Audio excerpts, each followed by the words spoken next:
Hola, soy Antonio Sala. En este vídeo vamos a hablar de la idea de optimizar los parámetros de un modelo probabilístico, por ejemplo, maximizando la probabilidad a priori de unas muestras experimentales. El objetivo del vídeo es comprender cómo se hace, en un caso sencillo, de la desviación típica de una distribución normal, pero lo importante es que esto se gasta en modelos probabilísticos más complejos, donde hay una función de densidad complicada con muchos parámetros ajustables, constantes de tiempo, de modelos dinámicos, varianzas de ruidos, etc. Y lo que se busca es identificar dichos parámetros en base a datos experimentales, maximizando la probabilidad de esos datos. Vamos a plantear nuestro problema sencillo aquí para entender las ideas básicas que subyacen a esta filosofía.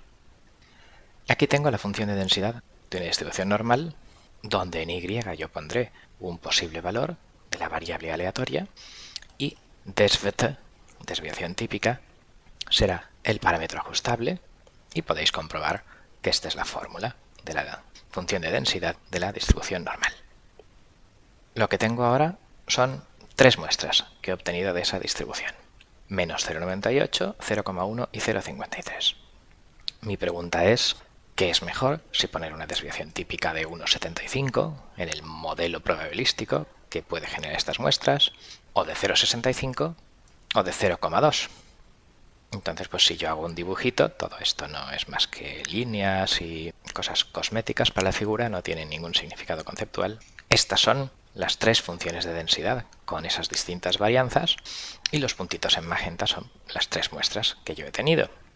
Entonces, claro, pues así, grosso modo, intuitivamente, pues parece que la amarillita es como que demasiado estrecha, la muestra 1 es básicamente imposible y la muestra 3 también.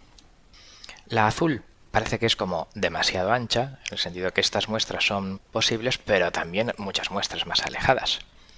Y la roja, pues digamos que es más o menos, por ahí pueden andar los tiros. Las tres muestras aciertan en puntos donde la función de densidad es grande y es más grande que en la azul.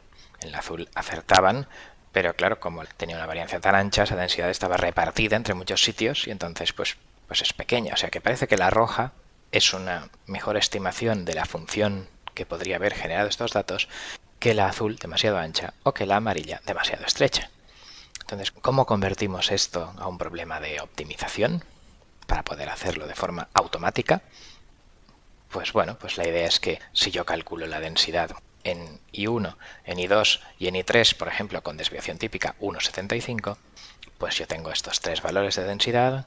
Aquí los tenemos sobre la azulita, 0,19, 0,22, 0,21. Y entonces, pues si yo lo multiplico todo, tendría una especie de la distribución, claro, multivariable si fueran muestras independientes de la probabilidad de I1, I, I2 y I3, de la densidad en esa distribución normal de tres variables realmente independientes, con lo cual si las variables son independientes pues solo hay que multiplicar las probabilidades, multiplicar las funciones de densidad. Supongo que estas tres tiradas, ya digo, han sido dados independientes.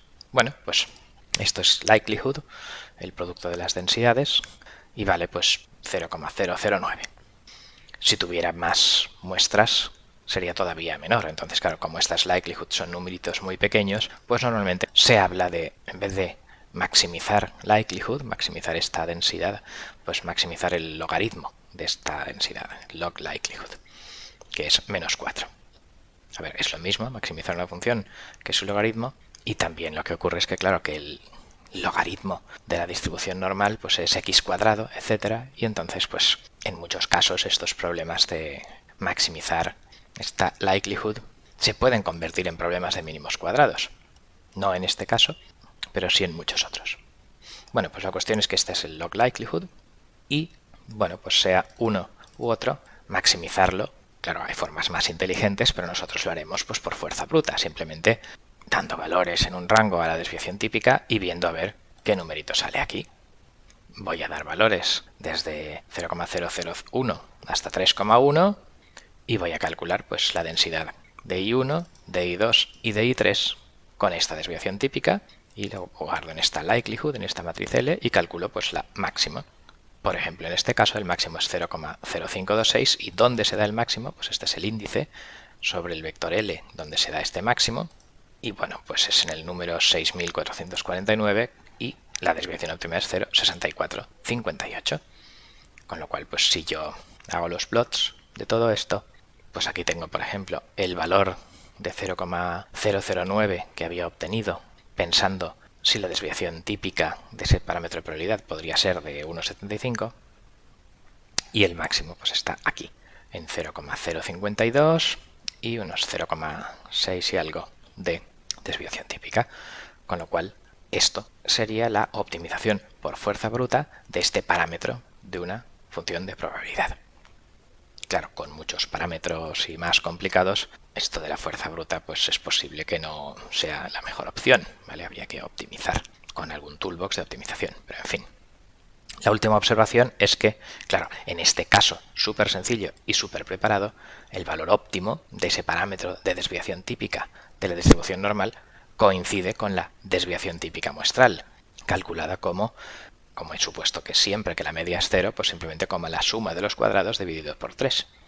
Eso da 0,6458, que coincide con lo que nos ha dado el optimizador. O sea que en este caso realmente nosotros ya sabíamos la solución del problema, pero, y ya por concluir, esto es simplemente un ejemplo de la idea de que cuando yo tenga un modelo probabilístico que me diga la función de densidad que debería salir de un experimento, dados ciertos parámetros de medias, varianzas, correlaciones, constantes de tiempo, varianzas de perturbaciones o yo qué sé, ¿vale? Claro, esto es la Maximum Likelihood Identification. Bueno, pues ya digo, pues si esa función de probabilidad depende de unos parámetros y tengo un conjunto de muestras experimentales, entonces yo puedo identificar esos parámetros optimizando, si esas muestras experimentales son independientes, el producto de los valores de la función de densidad de cada una de las muestras, y entonces el valor óptimo de ese parámetro será el que yo diré que he identificado experimentalmente por Maximum Likelihood. Con lo cual, con esto finalizamos el vídeo. Muchas gracias por vuestra atención.